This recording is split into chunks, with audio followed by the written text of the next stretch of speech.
Good morning, good afternoon, everyone, and welcome to this month's ARA Webinar Wednesday program, Pavement Marking Mobile Retroreflectivity Data Collection. That's a mouthful, of course.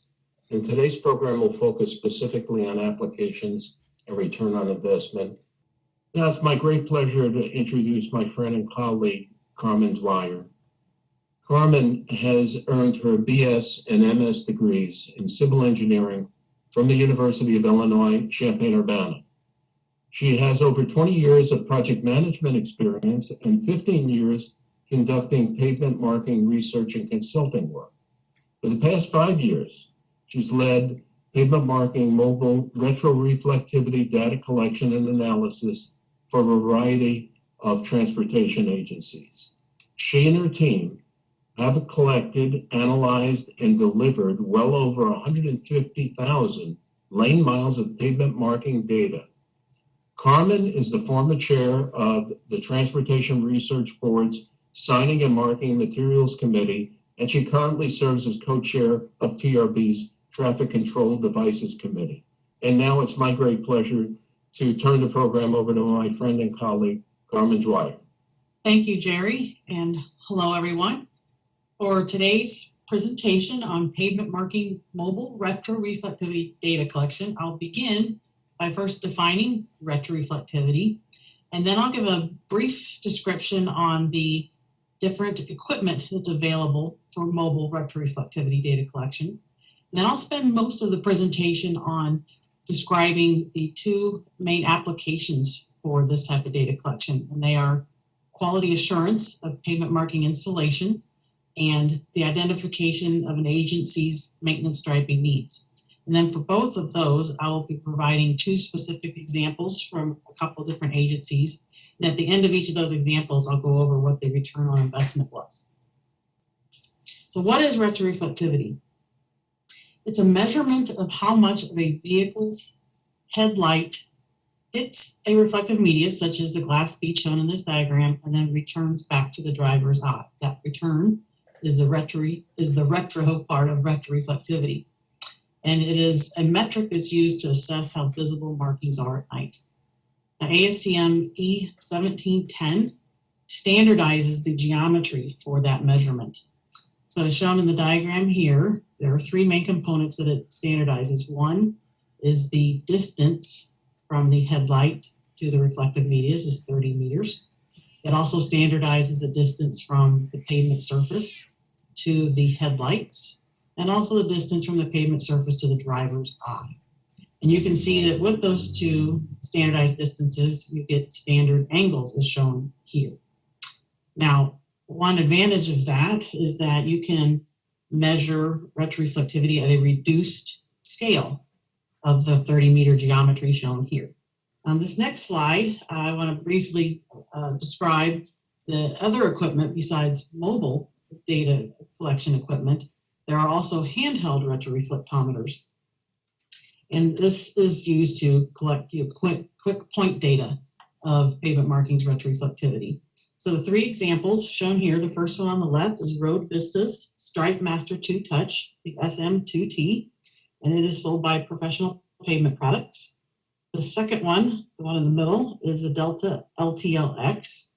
This was on the market for many years, but it was actually just recently replaced by the LTL 3500. And this is sold by NS Flint. The last one, the ZRM 6014, is made by a company called Zentner, and it is sold in North America by a company called ProSec. So the first one on the left is manufactured and sold here in the US, and the other two are manufactured in Europe and also have US distributors. Now, while those are great for collecting, quick data on pavement marking retroreflectivity, if you want a lot of data collected quickly, that's when you'll want to use a mobile retroreflectometer, which is a vehicle-mounted retroreflectometer. So a mobile retroreflectometer unit, which I'm now going to, for the rest of the presentation, you'll hear me use the acronym MRU, is again used for collecting a lot of data and quickly. And there are 4 units that are currently available on the market today. And while I don't know every detail about all of them, I'm just going to provide a couple details. And if you want to learn more, I'd highly encourage you to reach out to either the manufacturer or the distributor of each of them. So the first one shown here is the ZDR 6020RL. This is made by Zentner, and it is sold by Prosec here in North America. And then this unit uses a 1/5 scale of the 30-meter geometry that I previously showed, and it takes about 300 measurements per second. The next unit is the LTLM. It is made by Delta and sold in the US by Ennisplint, and it takes about 25 photos per second. And it also uses the 1/5 scale. 3 of the 4 units that I'm going to show you all use that 1/5 scale. And then the third one here, not sure what scale it uses, but this unit, as you can see right away, this is the Retrotech M. It is made by a company also in Europe, but it is very different from the other units. You can see that it's bumper mounted as opposed to being mounted on the sides. And the advantage of that is that you can collect 2 lines with 1 unit with a single pass of your survey vehicle. To collect 2 lines of data with 1 survey pass for the other equipment, you'll need to mount 2 units, 1 on each side of the vehicle. So one other detail about this particular unit is that to collect data with it, you'll need to survey at night. The other 3 units all have the ability to measure per ASTM the nighttime retroreflectivity by surveying day or night, any time of day. But it's my understanding that they are in development of this unit to be able to collect in the day as well. The 4th unit, and the one that I have most familiarity with, this is the unit that ARA uses, is the Laser Lux G7, also called the LLG7. This is made by Road Vista and sold by Professional Pavement Products, just like the SM2T handheld. This unit has a laser that scans the pavement markings, and it scans at 400 hertz. So this unit is taking 400 readings per second. And the photos that I've provided here also show some of the differences with this unit. The vacuum mounting system, shown in the photo on the right, allows the unit to be mounted to any vehicle. You can, of course, create a permanent bracket, which we have for our units. However, twice this has come in very handy when a vehicle was down for repair and wasn't going to be repaired quickly. We were able to immediately just switch the unit to a new vehicle, and we were able to continue our data collection. So that was very useful for us. The other difference you can see here is these auto level legs that are mounted to the top of the unit and then the bottom of the mounting plate. So the auto level legs work by having 2 lasers that point straight down from the unit continuously during operation. And those lasers are feeding back information to the operating system on the distance of the unit from the pavement surface. So say as a vehicle is traveling down the roadway, you're surveying, and as gas is consumed, the vehicle becomes lighter and therefore would raise up from the surface a little bit. And then that would pull the unit up too, which would take it out of the required ASTM geometry. So without any control from the operator, it automatically uses the auto level legs to lower it back closer to the pavement surface in the geometry that's required. So you can see in this photo, it's in the home position and then extended here in the photo on the right. So my last slide on the MRU equipment here, just quickly showing the 1/5 scale that I mentioned before. You can see that that's the 6 meters shown here, and the angles that I showed previously are also maintained. And one other detail that this shows that's helpful is that it's not, the actual reading's not occurring that far in front of a survey vehicle, which means the operator or the driver doesn't have to worry about being too close to any vehicles that are in front of it, the reading being taken near that vehicle. And then the photo on the right simply shows that for the LLG7, the 400 hertz that I mentioned before, it scans at a sweep. So this sweep is shown here on this diagram is about a 1 meter wide pass. So that allows the driver to maintain a center of lane position while still collecting the pavement marking readings. So moving on to the applications or use of MRU data collection. The first, as I mentioned previously, is quality assurance of pavement marking installation. And the first example will come from the West Virginia DOT, and the second from the South Mountain Freeway, also known as Loop 202, and that's in Phoenix, Arizona. So a little bit of background on the West Virginia DOT's pavement marking quality assurance program. They actually striped the roads themselves many years ago, but due to reduced staffing and the cost to store pavement marking materials, they switched to an all contractor striping their roads back in 1998. So they've been running this program like this for many years. When that began, they developed performance-based specs. So they do not specify the quantity of materials, such as the pounds of beads per gallon of the liquid material. They specify a minimum retroreflectivity requirement. So the performance-based specs are more popular today, but the West Virginia DOT has been using them for quite a while. As part of that, of course, they need to ensure that those minimum retroreflectivity values are being met. So they have their quality assurance performed by a contractor operating an MRU. And then the last detail I'm providing here on the slide is that they have 2 DBEs that have been striping their roads and doing very well. So ARA has been providing the state's mobile retroreflectivity data collection, and the minimum required retroreflectivity values for both the white and yellow are shown here. The state essentially wants about 200 millicandelas from the white, but understanding that the MRUs themselves have a certain accuracy, they allow for up to a 15% tolerance or reduction of it from that 200. So the minimum for white is then set at 170 millicandelas per meter squared per lux. That's the units of measurement for retroreflectivity. And then the yellow, following the same thing, desiring 150, but setting a 15% tolerance. The minimum actually is 127 millicandelas. So the data that we collect for the state is every line of every route, but for the interstate and expressways, which constitutes about 6,000 miles, is collected every other year. West Virginia places more durable markings on these routes, and that's why they expect a longer service life, and that data only needs to be collected every other year. The data is to be collected beginning June 1st and then delivered by September 1st. But if the striping has not been completed by June 1st, that data is bumped accordingly. The other data that's collected is for the secondary routes, and that constitutes about 13,000 miles. And this is for roads that are striped by and awarded by each district.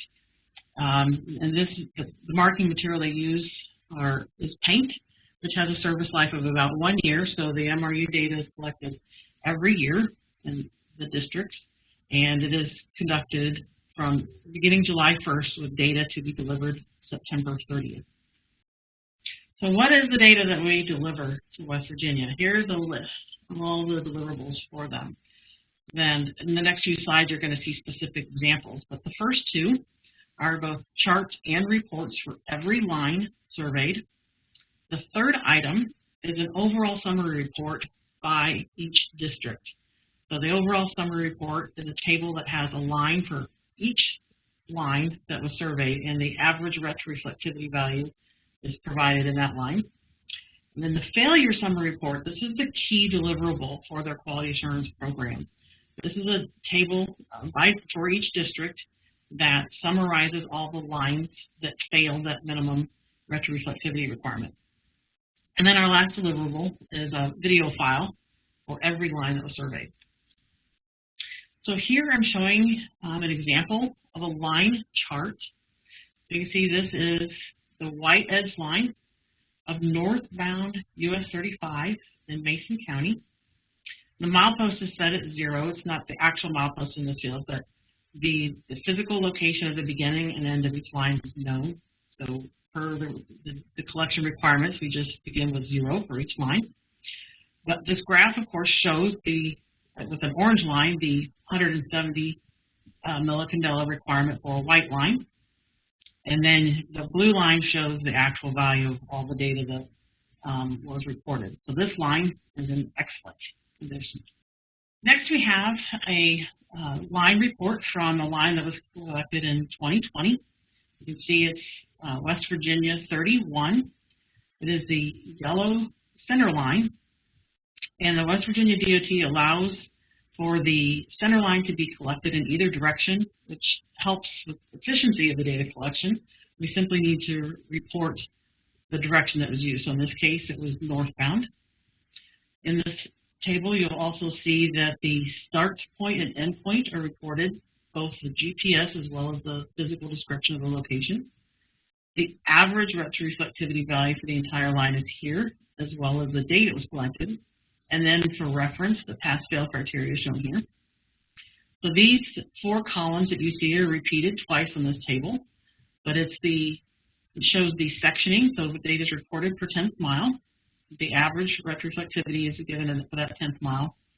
And then the 4th item is an event code. So if an operator during data collection notices something, say, like dirt or debris on the pavement surface that could lower the retroreflectivity reading, that is flagged, and it is indicated here in this column, which will provide information to the DOT should there be a failed section, and then we'll now know that there could have been something else causing that. So also, you'll see that the failed sections are highlighted in yellow. And a very important detail to share here is that to actually be listed, for a section to actually be listed on the failure summary report, we're only to provide at least a full mile interval. And for a full mile to be flagged as failed, there has to be 4 or more of these 10th mile sections that are failed. So you can see in this column here, this would not fall in the failure summary report. But over in this column, some of these sections are going to, because there's clearly 4 or more 10th mile sections within the mile that have failed. So here I'm providing an example of a portion of the entire table that's the overall summary report for District 1. And with these arrows, I'm highlighting a couple key pieces of this. As I mentioned previously, it's providing the average retroreflectivity for the entire line. So this is US 119, the white edge line, northbound in Kanawha County, but it is for the full 25.8 miles. The more detailed information, of course, is provided in the examples like I showed before with the 10th mile intervals for that particular line. So again, here is the key piece for the quality assurance that's delivered to the DOT. This is the failure summary report. And I'll point out that this is also the full failure summary report in 2020 for District 3. So you can see that of all the lines striped in that district, that this is a very low quantity of failed lines. And again, with these arrows, I'm highlighting some of the key pieces from this table. So you can see that it's US 33. It's the eastbound white edge line, and it's failed from milepost 9 to 10.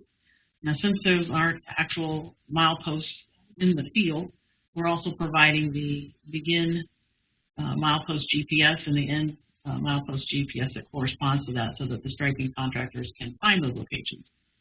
And one other detail I'll point out here is you can see that even though this is a white edge line, which has a requirement to be at 170 millicandelas or higher, it is possible to have a mile where the average is higher, but there's still obviously 4 or more 10th mile sections within that mile that failed. So what is the return on investment for the West Virginia DOT for their quality assurance program? So of course they're getting the quality markings that they've paid for. One advantage, as you saw in the table for District 3, they have a very low percentage of their secondary routes that fail the quality assurance testing. Now, the interstate and expressway routes do tend to have a higher number of failed QA measurements. However, that's largely due to the frequency of snow removal on the interstates. But with experience, the contractors that stripe the roads in West Virginia, they've come to estimate and have a good estimate of the percentage that they can expect to need to be restriped, and they are now bidding that in their the prices for their contracts. So that's working well now for both the state and the contractors.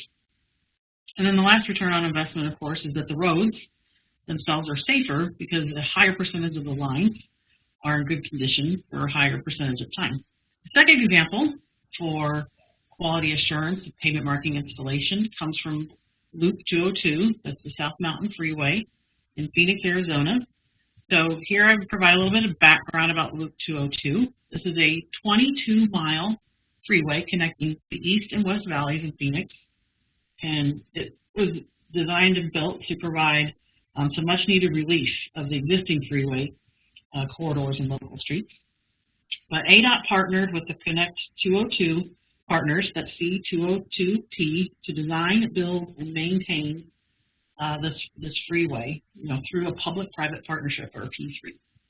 The construction took about 4 years, and it was completed recently in 2020. But then the maintenance portion of the P3 is being performed by Fluor Industrial Services. So they are to maintain this roadway for 30 years.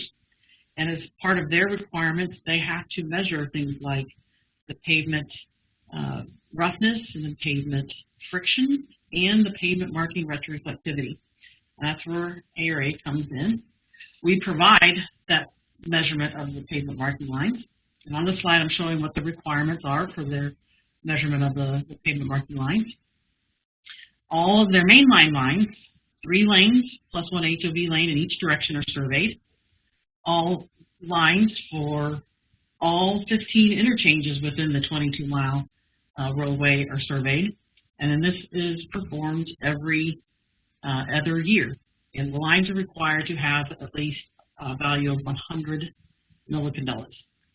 And as shown here, I've mentioned previously that the side-mounted units can be used in tandem. If you're going to especially be surveying all these mainline lines, this is a great way to get that job done quickly. So this is our van during that data collection, and yes, the main line were collected very quickly with this setup. So this data was collected in February of 2021, and showing some examples of some of the tables in the report that we provided to Fluor. First of all mainline lines passed. In Table 1 on the right is an example of one of the mainline line reports, and you'll see it's the northbound left edge line.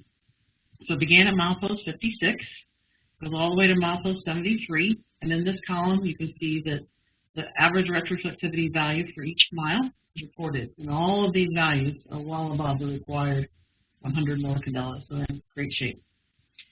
In this table, Table 16 of the report, I'm showing the southbound pass for all the interchanges left edge line. So this is a portion of that table, but the first line you can see is an on-ramp to Van Buren Street, and it is the yellow edge line, and the retroreflectivity value for that entire line was 242 millicandelas.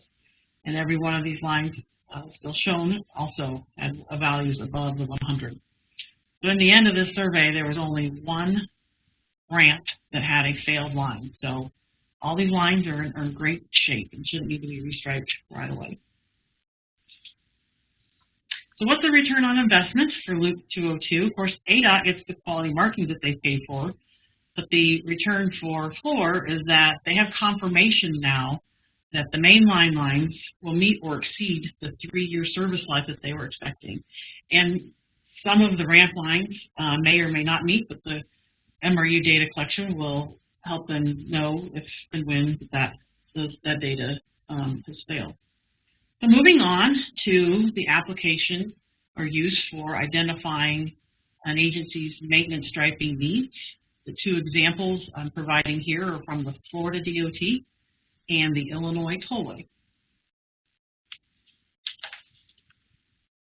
A little bit of background on the Florida DOT's restriping identification. There was a survey that they performed back in 2002, and what they learned is that elderly drivers were concerned with guidance and markings. And as shown on the graph on the right, the driver's need for light doubles every 13 years. And also, estimates indicate that by 2040, over 24% of the population of the state of Florida will be over the age of 65.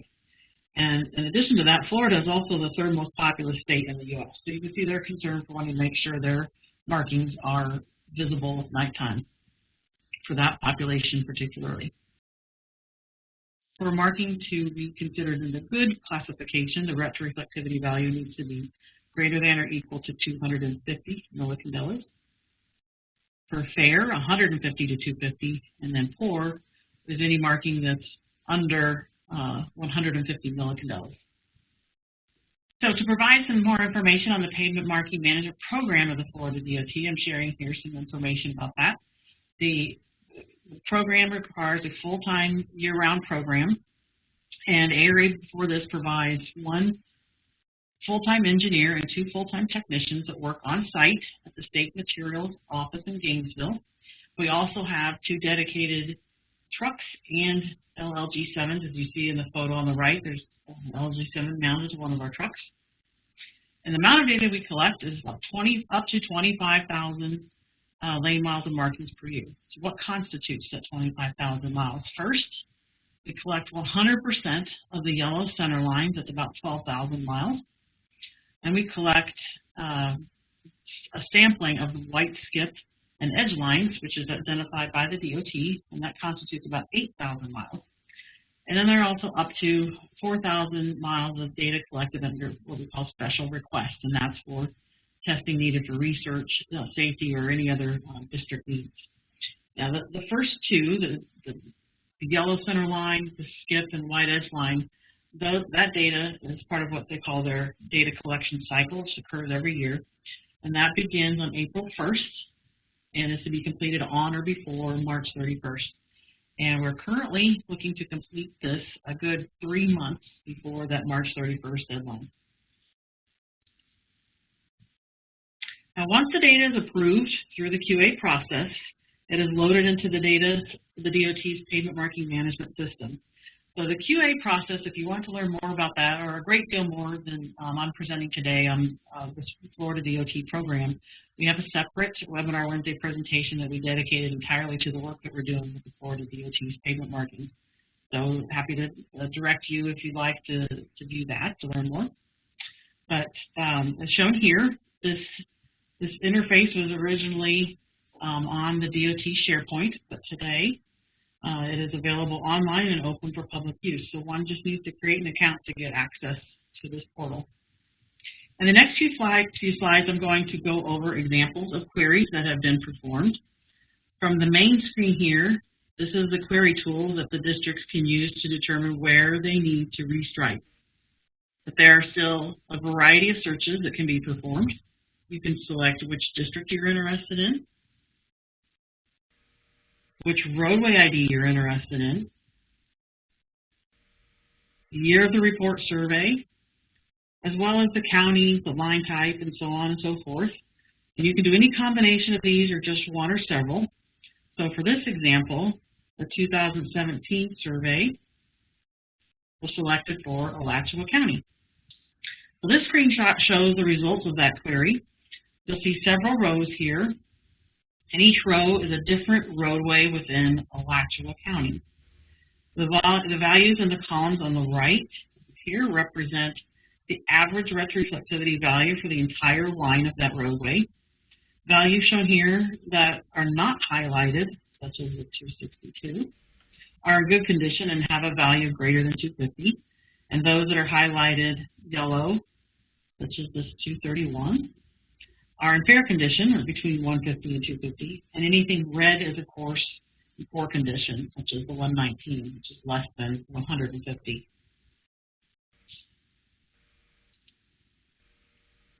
So this query result shows one specific route. You can see all the route IDs the same, and the begin and end mile posts are in 10th mile intervals. So now, rather than identifying if an entire route is failing, you can identify which specific sections within the route are failing or passing. So the same color coding is used to represent the good, the fair, and then the red, of course, is for the poor categories. The same data from that graph, or that table, is presented here in a graph. So the red line is the center line, and the green is the first skip line. So again, this is the exact same data, just presented in a graph, so the data can be compared visually. In the query tool, there's also a mapping function. So what's been selected here are a couple different features. One is showing a specific route that was selected, and the rest of what you're seeing here is a report of the entire average of all markings within each county.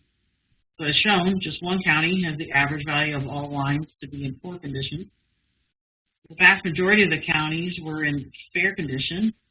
Everything's shown in yellow, 150 to 250. And a handful, as shown here in green, were in good condition, greater than 250 millicondos. So what is the return on investment for the Florida DOT? Well, it's shown in this chart. The percent deficient for the percent of lines that are deficient for the DOT has decreased over time. With the districts having access to data on the condition of the markings and where restriping is needed, they have seen a considerable drop in the percent that fall below their failed or poor marking condition.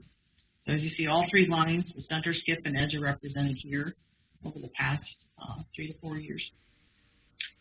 So the other application or use for identifying where roads need to be restriped, this example is coming from the Illinois Tollway. And a little background here, ARA created the Tollway's very first pavement marking database back in 2008, and since then we've led or conducted the annual MRU data collection for the Tollway. But their data collection is of all skip lines. So all restriping recommendations from edge to edge, so the left edge to the right edge lines, are based off the condition of the skip lines. So you can see in this table that I'm providing an example of here, this is Interstate 294 northbound. The data is being provided in 10th mile intervals. And all three skip lines are shown. You can see the average retroreflectivity for that 10th mile here. And then another metric that ARA has the ability to provide is a measure of presence. So when we're providing our when we're providing our restriping recommendations, we use another metric that we developed called the Pavement Marking Index. And this combines both the retroreflectivity and presence. Now, I've also drafted a paper on this and presented that at TRB as well. So if you're interested in learning more about that, there's a great deal more information I can share with you. Feel free to contact me for that. But briefly, if you're familiar, there was a notice of proposed amendment. Actually, the initial one came out for the minimum maintained retroreflectivity in the MUTCD. And that is about the same time we were developing the Pavement Marking Index. So we created the PMI failure threshold, which is set to 60. The scale for the PMI is 0 to 100. We set the failure threshold at 60, but it also will fail at 60 if the marking retroreflectivity is also below 100 millicondos. So also what you see here in this table is that most of these lines were in good condition. It's color, the PMI is color coded. And then here towards the bottom, you'll see that several of the lines are starting to fall well below the 60, the PMI value of 60. And then of course, our flags are being restriped. So on this slide, I'm showing a summary of the restriping recommendations, or a portion of the summary from 2020. Again, you'll also see that this is Interstate 294, the northbound direction. It goes from milepost 0 to 2.2, and that's all lines. And these are actual mileposts in the field, but it's all lines within that section unless indicated otherwise in the comments column. So what is the return on investment for both the Illinois Tollway and the Florida DOT for collecting this MRU data and identifying the restriping needs? Well, they are both able to make data-driven decisions on where to spend their funds. So this means that roads are not striped too late. They're avoiding unsafe conditions because the roads are getting striped based on the actual data, the actual conditions driving the decision of where to be striped. And there are also, roads are not getting striped too soon, so no funds are wasted restriping lines that didn't need to be restriped. So in summary, I reviewed what retroreflectivity is. I briefly described the MRUs available today, and then I shared a couple of examples of two agencies using MRU data for marking installation quality assurance, and then two examples of MRU data used for identifying restriping needs. So this particular type of data collection is of growing interest today, not only because it helps ensure that markings are continuously in good condition for human drivers, but also for automated driver assistance systems such as lane departure warning and lane keeping, which are fairly standard on vehicles today and dependent on markings being in good condition. So I hope you found the information presented useful, and I thank you for your time. First of all, let me thank Carmen for an excellent presentation. A lot of well-delivered and excellent technical discussion on a topic that most people don't think about. So now we'll get into the Q&A period that'll carry us for a while. And before we get into the specific questions and Carmen's responses, Carmen has been gracious, as all of our presenters usually are, to provide her email address, and she'll entertain for the next 24 hours following the program specific questions that we may not have time to get to, or questions that you were unable to formulate and submit during the program but you thought about thereafter. So without further ado, let me get to the questions that we have. First question is from Juan. And Carmen, are you aware of Florida DOT using retro data that justify use of HSIP funds for pavement markings? Actually, I'm going to have to say I'm not familiar with whether or not it's been used for that or not. If Juan's interested in that information, he can shoot me an email and I can get in touch with our customer and help answer that question for him. Okay, thank you. So second question, and this one is from Brian. And Brian's question is, wouldn't you want to measure the yellow center stripe in both directions for undivided highways? So the answer to that question is yes. And if he's referring to particular the West Virginia DOT, there it is. So the center line I was referring to there is a shared center line, where I mentioned that we only survey it in one direction. But when it is divided, it is collected in both directions. Okay, thank you. And the next question, and again, we're accepting additional questions now. I have a number of them to ask Carmen. Next question is from Donna, and Donna wants to know, is there a minimum and a maximum temperature that most MRUs must operate within to function and read accurately? Yes, so again, speaking generally about all units, I, again, don't know every detail about all of them, but generally, yes, there is a minimum where temperature that they can operate accurately within. And then for maximum, typically not. My understanding is that, at least for some, maybe all of the units, they have come a long ways. That wasn't a challenge for them initially. The value of the retroreflectivity was changing significantly depending on the temperature of the unit. So again, some or all of them now have cooling systems to help control the unit's temperature so that the retroreflectivity values are maintained consistently. Okay, thank you again. Next question is from Ross. And can ARA provide MRU data in a web viewer similar to that to Florida DOTs? Sorry. Yeah, so simply the answer to that is yes. We have a couple different options. Obviously, the Florida DOTs was an in-house developed tool that the Florida DOT designed and is using. But for other customers, yes, we have a couple different options for web viewer tools that we can deliver the data in. Okay. Next question comes to us from Julie, and Julie'd like to know if you can briefly describe how an MRU is calibrated. Yes, so at least for the LLG7, again, which I'm most familiar with, there is a calibration panel that is attached to the front of the unit, and then through the operating system, we simply run the cal test, and that takes just a very short amount of time, and as long as it comes back within the expected value, then the test passes, and we're able to go ahead and collect data. And then we perform that periodically throughout the day to make sure that it's staying within the calibration value for that unit.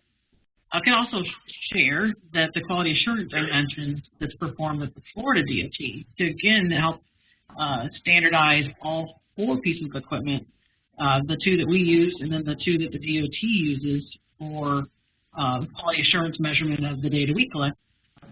All of those are calibrated to one panel there at the State Materials Office, and then that value is actually, let me back up. Then the unit-specific panel is attached to the unit, and that value is red. So that then becomes the new cal value for that panel. So with all units being calibrated off of one panel first, we're getting much more consistent data that way. Okay, I have a question from William, and William would like to know, what is the cost per mile for the test? So, unfortunately, that is highly dependent on the data that is expected to be delivered. Obviously, the costs go down for the amount of deliverables, or the more data and capabilities and assessments that you want, the price could go up. And also, the more the miles collected, there's more efficiency for the higher quantity of data that's collected. So a small job might cost more than per mile than a job that has a lot of miles to be collected. Okay, thank you again. And the next question is from Juan again. And Juan's question this time is, will the time of year when the measurements are taken affect the results? And if so, should that be specified in the program procedures? The time of year, all things being equal, it should not matter. If you're referring to, pavement surface conditions, like we would not want to survey markings in a northern climate where the roads have been salted until there's been a good rain to wash the salt off of the roadways in the spring. So I hope I'm answering the question there. That is one example of yes to that question, but in all other circumstances, all things being equal, the time of year should not matter. Now, obviously, again, if it's cold, the MRUs have a limit to how whether or not they can collect data in really cold conditions. Okay, thank you. And I have one more question in the queue, and we'll have time. If someone else is hesitant to submit questions, please do. The question that I have is from David, and David would like to know, do any of the agencies that you spoke about today, such as Illinois Tollway or West Virginia, recess their markings, pavement markings, obviously? And if so, has that helped the service life of the markings? So yes, many agencies do that. So the examples we showed today, the Illinois Tollway has recessed their pavement markings for many years now, and that has extended the service life of the markings. West Virginia, I believe, does not recess their paint, their roadway, their secondary routes, but they may do that for the interstates. Okay, thank you. I have a question from Tatum. And his question is, forgive me, it just jumped up on me. Give me a second.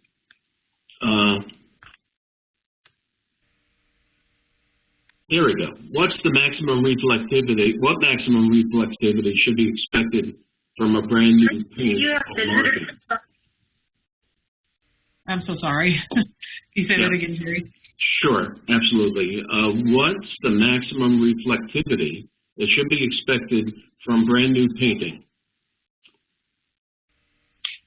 That varies dependent on largely the optics, the quality of the optics, which are usually beads, but there are also other types of reflective media. You would obviously want the minimums we saw listed here, 100 millicandelas for the roads on the Loop 202 and the 150 in Florida. Those are definitely minimums. Depending on the type, again, the reflective media you use, though, you can expect much higher. I have personally seen readings reach as high as, approaching 1,000, and in some cases over 1,000 millicandelas. Okay, thank you. And somewhat of a related question from John. And his question is, it seems that the DOTs each have different reflectivity ranges. And I'm interpreting that as being acceptable goals or minimums and maximums. What would be a typical value? I hope I'm understanding the question. Yeah, let me read that again, Carmen, because I'm a little confused by exactly what John is intending, and he's welcome to follow up. So the question as submitted is, it seems that the DOTs each have different reflectivity ranges. What would be a typical value? I think he's referring to what's a typical value for the range. Okay. And by range, that's where I probably need clarification. I'm wondering if you mean, like, what is that failure threshold? Again, from my experience, I'm seeing many agencies use something, 100 is the lowest I've seen. 150 is assumed from the Florida DOT. I don't believe there's anybody that uses anything lower than 200. But if he's talking about the ranges, like the classifications, then... Yeah, Carmen, let me interrupt you. Sorry, John did submit a clarification. Yes, okay. He was interested in the failure thresholds. Okay. So, yes, I've not seen anybody use anything lower than probably 150. I don't know that I've seen an agency use a failure threshold below 150. Now, that's for identifying restriping, like when should you restripe. Now, as you saw for initial striping from West Virginia, that's something different. That's a minimum from the beginning. They want 127 and 170. So it's depending on the purpose, if it's to identify for quality assurance initial striping or when to restripe, that might change. Okay, those are all the questions that we have currently. I want to remind everybody, I have a little bit more information, a few slides to share with you, but remind you on slide 43, you have Carmen's email address, and she'd welcome further questions and commentary on this particular topic, and please form your question such that it is not asking for consulting advice. So as I mentioned at the introduction to the program, all the webinar participants joining for the full hour of today's program will receive a PDH and allow 2 weeks for you to receive your certificate. Contact us at the email address that you see on slide 44 if you have any questions. But ARA, we think, and many other people do as well, is a great company, and therefore we're always looking for great people to join our team. We strive to hire valuable colleagues who not only have the right skills, but also have a demonstrated passion to support our core values of passion, freedom, service, and growth.